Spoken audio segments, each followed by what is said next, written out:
नमस्कार दोस्तों, स्वागत है आप सभी का हमारे चैनल पर। तो हम लोग कर रहे हैं घटना चक्र, जिसमें कि हम लोग पढ़ रहे हैं भारतीय इतिहास। तो इसके पहले वीडियो में हम लोगों ने प्राचीन इतिहास और मध्यकालीन इतिहास पढ़ चुके हैं। तो आज का टॉपिक है भारतीय आइए आधुनिक इतिहास। तो इससे बहुत सारे क्वेश्चन पूछे जाते हैं और अधिकतर क्वेश्चन इसी से पूछे जाते हैं। ठीक है, तो बहुत ही ध्यान से इसको पढ़िए। और घटना चक्र हम लोग को पढ़ना है, क्योंकि अगर आप यूपीएससी, पीसीएस, स्टेट पीसीएस और आरओ का एग्जाम दे रहे हैं तो आपको घटना चक्र पढ़ना बहुत जरूरी है, क्योंकि इससे पता चलता है कि कैसे कैसे क्वेश्चन प्रीवियस ईयर में आए हुए हैं। ठीक है, तो चलिए हम लोग पहले शुरू करते हैं इसके नोट से। तो इसमें पहला चैप्टर आता है यूरोपीय कंपनियों का आगमन। नोट्स है, वास्को डी गामा गुजराती पथ प्रदर्शक अहमद इब्न मजीद की सहायता से भारत के पश्चिमी तट पर स्थित बंदरगाह कालीकट पर 20 मई 1498 को पहुंचा। उसने यहां पहुंचकर भारत के नए समुद्री मार्ग की खोज की और कालीकट के तत्कालीन शासक जमोरिन ने वास्को डिगामा का स्वागत किया। वास्को डिगामा के भारत आगमन से पुर्तगालियों एवं भारत के मध्य व्यापार के क्षेत्र में एक नए युग का शुभारंभ हुआ। वास्को डिगामा ने काली मिर्च के व्यापार से 60 गुना अधिक मुनाफा कमाया, जिससे अन्य पुर्तगाली व्यापारियों को भी प्रोत्साहन मिला। 1505 ईस्वी में फ्रांसिस्को द अल्मीडा भारत में प्रथम पुर्तगाली वायसराय एवं गवर्नर बनकर आया। अब व्यापारिक हितों के परिप्रेक्ष्य में हिंद महासागर में प्रभुत्व स्थापित करने के लिए अल्मीडा ने ब्लू वाटर पॉलिसी, याद रखिए ब्लू वाटर पॉलिसी अर्थात नीला जल की नीति का प्रतिपादन किया था। अल्मीडा के बाद अल्फांसो द अल्बुर्क 1500 अल्बुकर्क 1509 ईस्वी में गवर्नर बनकर आया। उसने 1510 ईस्वी में बीजापुर के शासक यूसुफ आदिल शाह से गोवा छीनकर अपने अधिकार में कर लिया। इसे भारत के पुर्तगीज शक्ति का वास्तविक संस्थापक माना जाता है।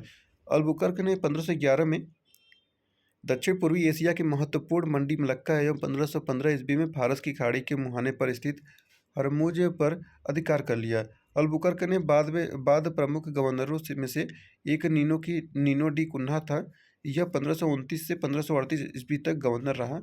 पुर्तगाली यात्री वास्को डी गामा ने भारत के मार्ग की मूलतः इटली निवासी तथा स्पेन द्वारा वित्त पोषित यात्री कोलंबस ने अमेरिका की, ब्रिटेन के कैप्टन कुक ने ऑस्ट्रेलिया की तथा हॉलैंड के तस्मान ने वान डिमन्स लैंड, वर्तमान तस्मानिया तथा न्यूजीलैंड की खोज की थी। देखिए इन लोगों ने यहाँ पर वास्को डी गामा भारत और इटली निवासी तथा स्पेन द्वारा वित्त पोषित यात्री कोलंबस अमेरिका चला गया और ब्रिटेन कैप्टन कुक ऑस्ट्रेलिया। तो जैसा कि यहाँ पे लिखा है खोज किया था, तो ऐसा नहीं कि इसके पहले अमेरिका नहीं था या भारत नहीं था।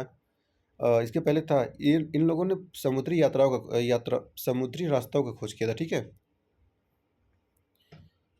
दुर्गों का निर्माण फ्रांसिस्को द अल्मीडा 1505 ईस्वी में कराया था। अब पुर्तगीज, डच, अंग्रेज डेन फ्रांसीसी भारत में पुर्तगाली सबसे पहले 1498 में ईस्वी में आए थे तथा सबसे अंत में वो 1961 में गए थे, वापस गोवा से गए थे। ठीक है, तो वास्को डी गामा कालीकट पर किस वर्ष में आया था? तो यह आया था 1498 एडी में। मध्यकाल में सर्वप्रथम भारत से संबंध स्थापित करने वाले पुर्तगीज थे। प्रथम Portuguese Vasco D gamma Bharat के पश्चिमी तट पर स्थित बंदरगाह कालीकट पर 20 मई 1498 को पहुंचा। उसने यहां पहुंचकर भारत के नए समुद्री मार्ग की खोज की। कालीकट के तत्कालीन शासक जमोरिन ने वास्को डी गामा का स्वागत किया। पुर्तगाली व्यापारियों ने भारत में कालीकट, गोवा, दमन दीव एवं हुगली के बंदरगाहों में अपनी व्यापारिक कोठियां स्थापित की। 1505 ईस्वी में फ्रांसिस्को द अल्मीडा भारत में प्रथम पुर्तगाली वायसराय एवं गवर्नर बनकर आया। व्यापारिक हितों के परिप्रेक्ष्य में हिंद महासागर में प्रभुत्व स्थापित करने के लिए अल्मीडा ने ब्लू वाटर पॉलिसी अर्थात नीला जल की नीति प्रतिपादन किया था। नेक्स्ट क्वेश्चन है, निम्न में से कौन नीला जल योजना संबंधित है? तो यह है द अल्मीडा। मध्यकाल में सर्वप्रथम भारत से व्यापार संबंध स्थापित करने वाले थे, कौन ये थे? तो ये थे पुर्तगाली। वास्को डी गामा भारत कब आया था? 1498 में। अब तो याद हो गया होगा। नेक्स्ट है, पुर्तगाली उपनिवेश का प्रथम वायसराय भारत में कौन हुआ? तो यह हुआ था अल्मीडा। निम्नलिखित में से किसने वास्को डी गामा का कालीकट में स्वागत किया था? तो यह किया था जमोरिन ने। ऑप्शन सी हो जाएगा, जमोरिन।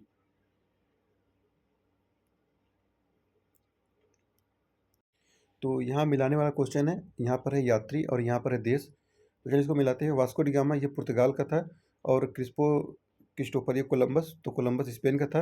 कैप्टन कुक तो ये ग्रेट ब्रिटेन और तस्मान हॉलैंड हो जाएगा। तो इस प्रकार हो जाएगा आपका 2 1 4 3, 2 1 4 3, ऑप्शन नंबर बी है। ठीक है, नेक्स्ट है, निम्नलिखित में से कौन भारत आने वाला पुर्तगाली या पुर्तगाल देश का नहीं है। तो यह है आपका पीटर मुंडी। बाकी दुआर्ट बारबोसा, डोमिंगो पायस और फर्नांडो नुनीज था। भारत में पुर्तगाली शक्ति का वास्तविक संस्थापक कौन था? Albuquerque Vasco D gamma. तो अल्बुकर्क है। भारत में वास्तविक पुर्तगाली शक्ति का वास्तविक संस्थापक अल्बुकर्क 1509 से 1515 ईस्वी था। उसने भारत में एक प्रादेशिक शक्ति के रूप में पुर्तगाली राज्य की स्थापना की। नेक्स्ट क्वेश्चन है, भारत में यूरोपीय शक्तियों के प्रवेश के संदर्भ में निम्न में से कौन सा कथन सही नहीं है? पहला कथन है, पुर्तगालियों ने 1499 में गोवा पर कब्जा किया। 1499 में गोवा उन्होंने कब्जा किया होगा, यही गलत है। बाकी देखिए, अंग्रेजों ने अपना पहला कारखाना दक्षिण भारत में मछलीपट्टनम में लगाया, सही है। पूर्वी भारत में अंग्रेजी कंपनी ने 1633 में उड़ीसा पहला कारखाना लगाया, सही है। डुप्ले के नेतृत्व में फ्रांसीसियों ने 1746 में मद्रास पर कब्जा किया था, तो ये भी सही है। तो ऑप्शन नंबर ए हो जाएगा। नेक्स्ट क्वेश्चन है, पुर्तगालियों ने भारत में निम्नलिखित में से किस स्थान पर प्रथम दुर्ग का निर्माण किया था? तो यह किया था कोची में। किन यूरोपियों ने भारत में प्रथमतः सामुद्रिक व्यापारिक केंद्र स्थापित किया? तो यह किया था पुर्तगालियों ने।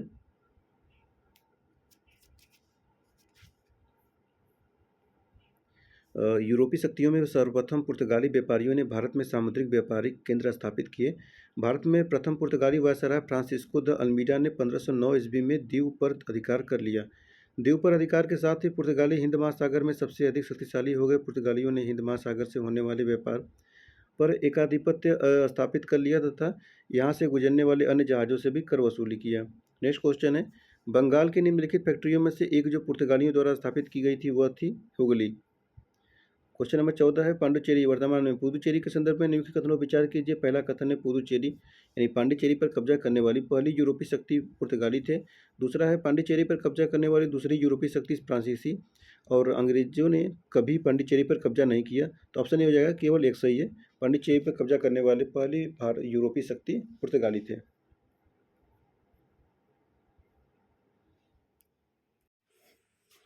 नेक्स्ट क्वेश्चन है, हुगली को बंगाल के खाड़ी में समुद्री लूटपाट के लिए किसने अड्डा बनाया? तो ये बनाया था डेनमार्कियों ने, डेनमार्क वासियों ने। बंगाल की खाड़ी में समुद्री डकैती हेतु हुगली का उपयोग कौन करता था? तो यह है ऑप्शन सी, पुर्तगाली। नेक्स्ट क्वेश्चन है, निम्नलिखित में से कौन सा कलकत्ता का संस्थापक था? तो ऑप्शन बी है, जॉब चार्नक।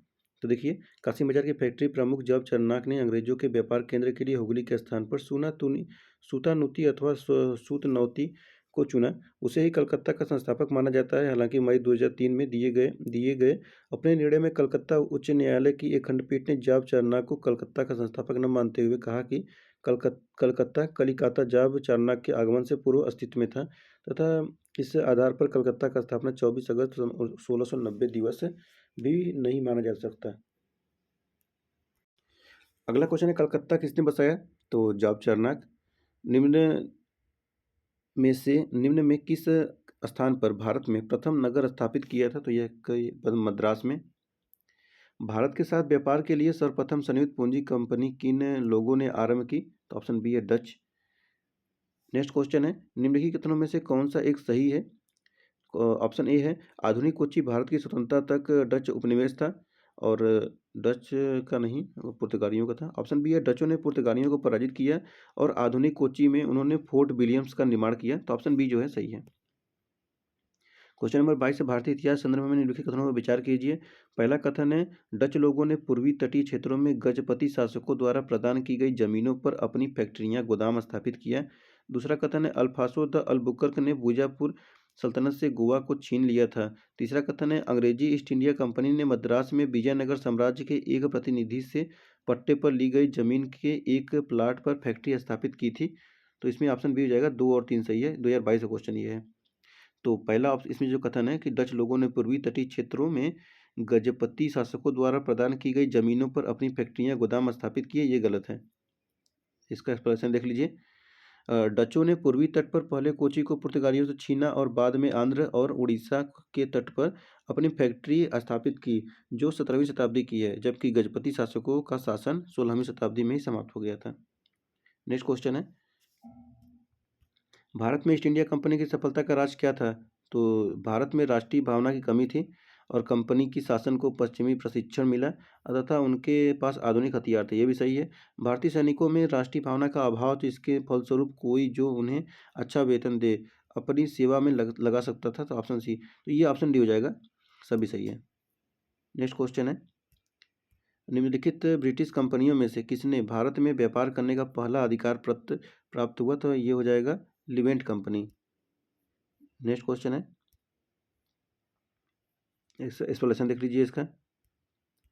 लिवेंट कंपनी को 1593 में स्थल मार्ग से भारत में व्यापार करने की अधिकार पत्र प्राप्त हुआ था। 31 दिसंबर 1600 को महारानी एलिजाबेथ प्रथम ने the governor and company of Merchant of London trading into the east Indies को समुद्री मार्ग से ईस्ट इंडीज के साथ व्यापार करने का पहला अधिकार पत्र प्रदान किया था। 1702 ईस्वी में इसने न्यू कंपनी तथा महारानी एनी के साथ मिलकर एक त्रिपक्षीय इकरारनामा किया, जिसके तहत पुरानी कंपनी 7 साल के भीतर खुद को बंद कर देगी तथा 1709 ईस्वी में दोनों कंपनियां मिलकर एक यहाँ पर नए नाम United Company of Merchant of England Trading to East Indies के रूप में अपने व्यापार को बढ़ाएगी। लंदन में ब्रिटिश ईस्ट इंडिया कंपनी के गठन के समय भारत का निम्नलिखित में से कौन बादशाह था? तो ऑप्शन हो जाएगा अकबर। किस मुगल सम्राट के काल में इंग्लिश ईस्ट इंडिया कंपनी ने भारत में सर्वप्रथम कारखाना स्थापित किया? तो ये हो जाएगा जहांगीर। तो देखिए यहाँ पर इस क्वेश्चन में लंदन में बना था ब्रिटिश ईस्ट इंडिया कंपनी, तो भारत में अकबर था, और जब मुगल सम्राट काल में ईस्ट इंडिया कंपनी भारत में आया था तो उस समय जहांगीर था। ऐसे क्वेश्चन पूछा है, ठीक है। देखिए ये IAS प्री 2008 और 2009 दोनों में क्वेश्चन पूछा हुआ है, और ये क्वेश्चन PCS में पूछा था। नेक्स्ट है, भारत में 1613 ईस्वी में अंग्रेजों ने अपनी पहली फैक्ट्री कहाँ स्थापित की थी? तो यह है सूरत में।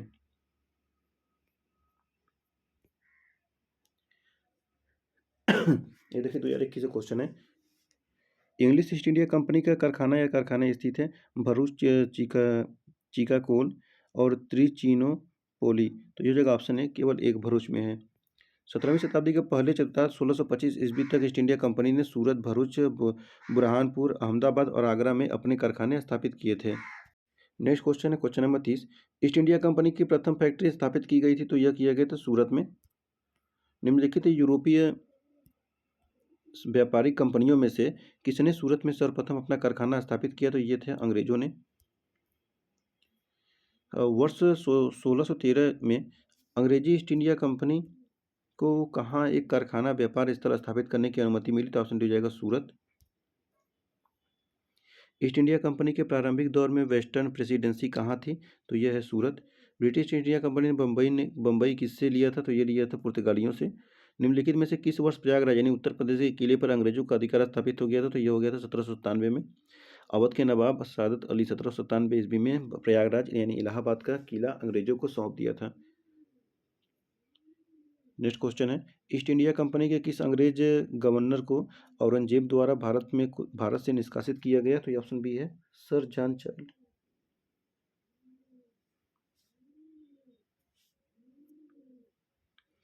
नेक्स्ट क्वेश्चन है, निम्नलिखित में से प्रथम कर्नाटक युद्ध का कौन सा तत्कालीन कारण था?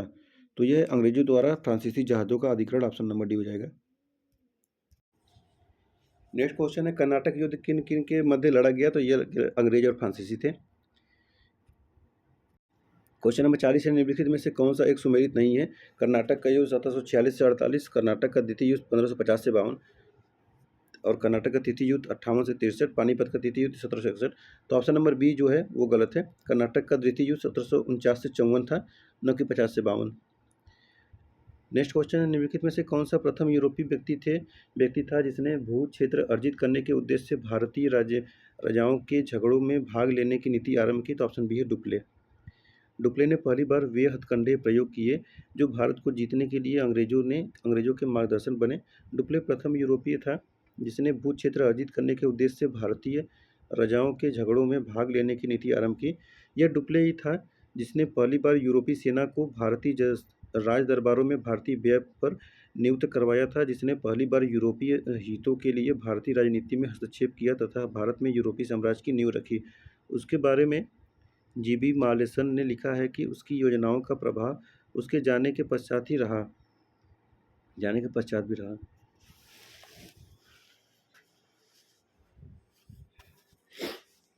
अगला क्वेश्चन है, भारत में फ्रांसीसियों ने अपना सबसे पहला कारखाना निम्न स्थानों में से कहाँ लगाया था? तो ये लगाया था सूरत में।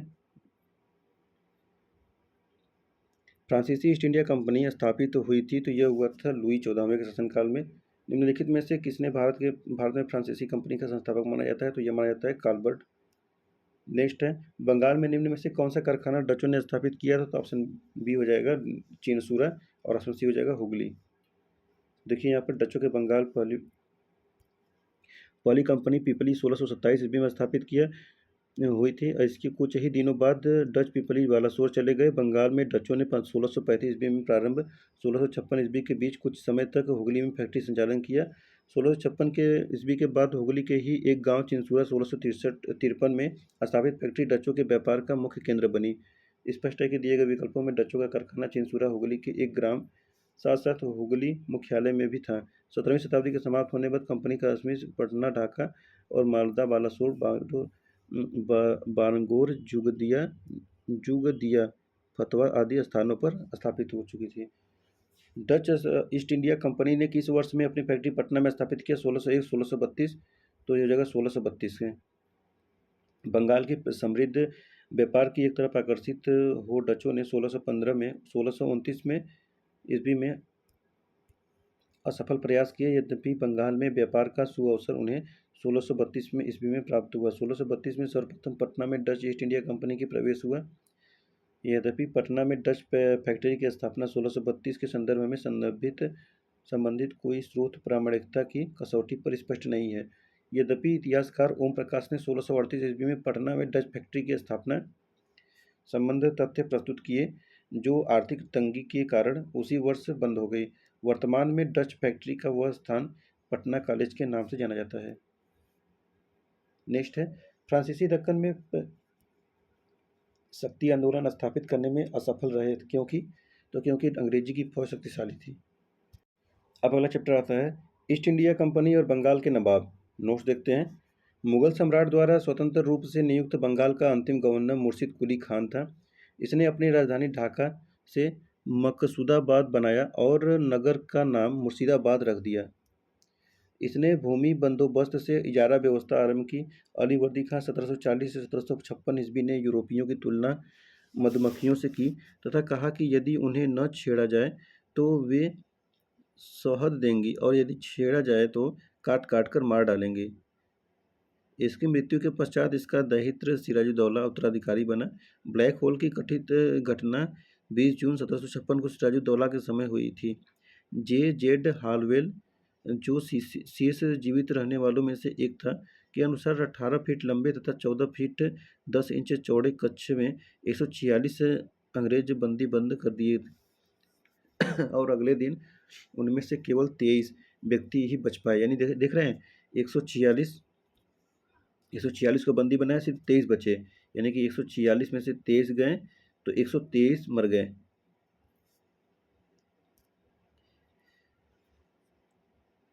समकालीन मुस्लिम इतिहासकार गुलाम हुसैन ने अपनी पुस्तक सियार उल मुतखैरिन में इसका उल्लेख नहीं किया है। निम्नलिखित में से कौन एक मुगल सम्राट का नियुक्त बंगाल का अंतिम गवर्नर था? तो यह है ऑप्शन बी, मुर्शिद कुली खां। नेक्स्ट क्वेश्चन है, मुगल बादशाह द्वारा नियुक्त बंगाल का अंतिम सूबेदार था? तो ऑप्शन ए हो जाएगा, मुर्शिद कुली खां। नेक्स्ट क्वेश्चन है, निम्नलिखित में से कौन सा युद्ध था जिसने भारत में ब्रिटिश प्रभुत्व को प्रारंभ किया? तो ऑप्शन बी हो जाएगा, प्लासी का युद्ध। देखिए यहाँ पर भारत में ब्रिटिश प्रभुत्व का प्रारंभ प्लासी युद्ध से हुआ और प्लासी के युद्ध 23 जून 1757 में रॉबर्ट क्लाइव के नेतृत्व में अंग्रेजों ने बंगाल के नवाब सिराजुद्दौला को पराजित किया। नवाब की सेना 3 राजद्रोहियों मिर्जा जाफर, यार लतीफ़ और राय दुर्लभ की सेना नायकत्व में थी। नवाब की एक अग्रगामी टुकड़ी के नेता मीर मदन तथा मोहनलाल थे। सहसा एक गोली से रणभूमि में ही मीर मदन मारा गया। नवाब सिराजुद्दौला द्वारा अपने प्रमुख अधिकारियों से मंत्रणा के दौरान मीर जाफर ने उसे पीछे हटने को कहा तथा यह भी कहा कि नवाब को सेना का नेतृत्व सेना अध्यक्षों के हाथों से छोड़ युद्ध क्षेत्र से चले जाना चाहिए। सिराजुद्दौला वापस मुर्शिदाबाद लौट गया और यही उसकी हार का कारण बना। प्लासी के युद्ध ने अंग्रेजों को तत्कालीन सैनिक एवं वाणिज्यिक लाभ प्रदान किए।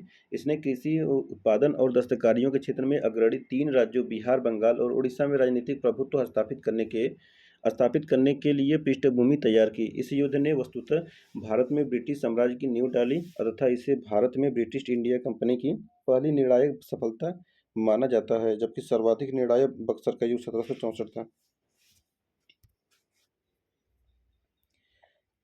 चौथा क्वेश्चन है, इंग्लैंड की ईस्ट इंडिया कंपनी की भारत में प्रथम निर्णायक सैन्य सफलता मानी जाती है, तो प्लासी का युद्ध।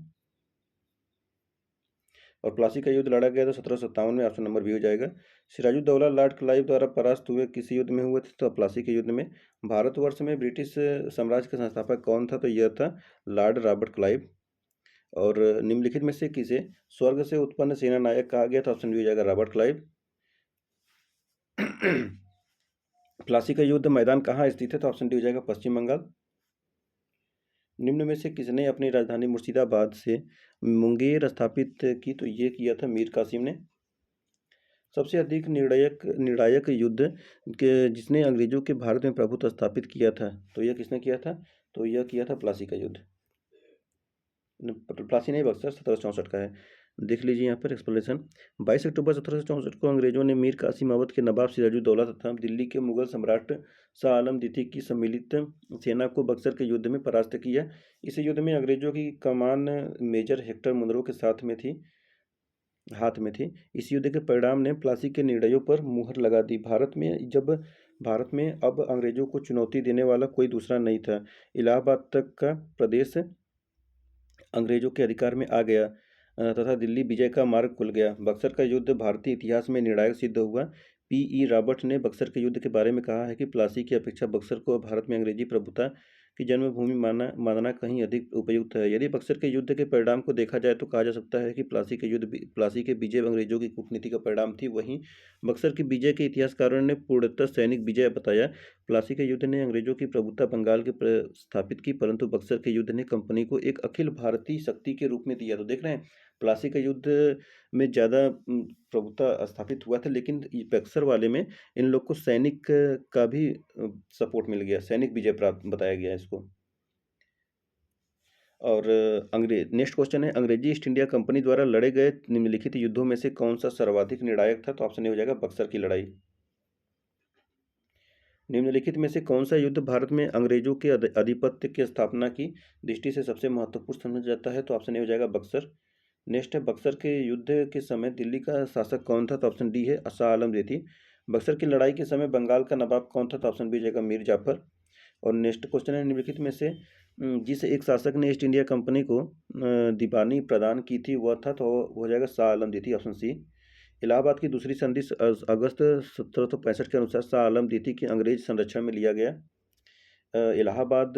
उसे इलाहाबाद में रखा गया। इलाहाबाद तथा कड़ा के जो क्षेत्र नवाब छोड़ दिए थे शाह आलम को मिले।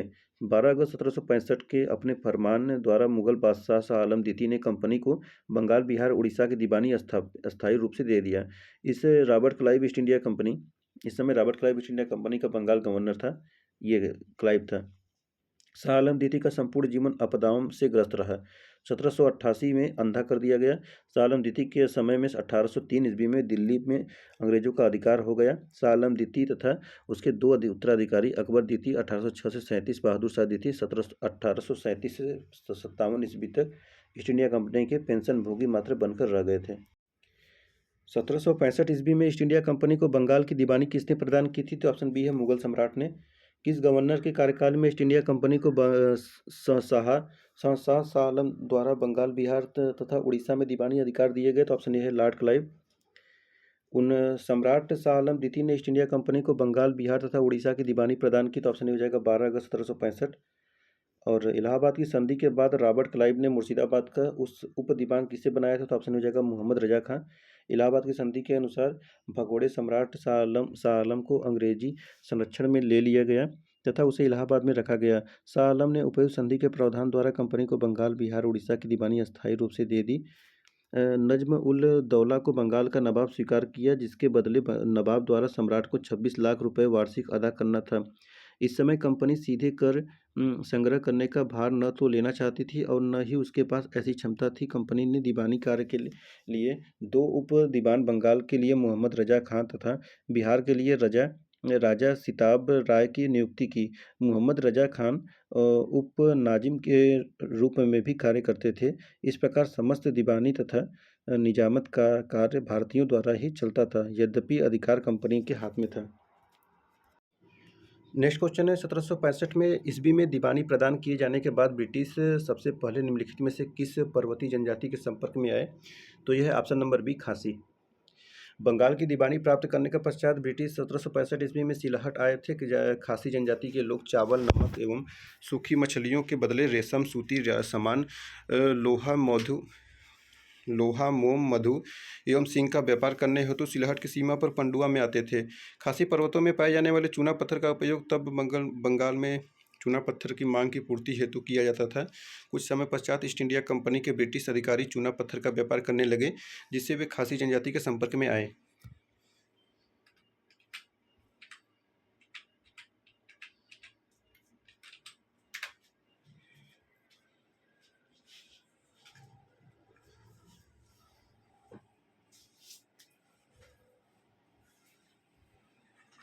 एक मिनट।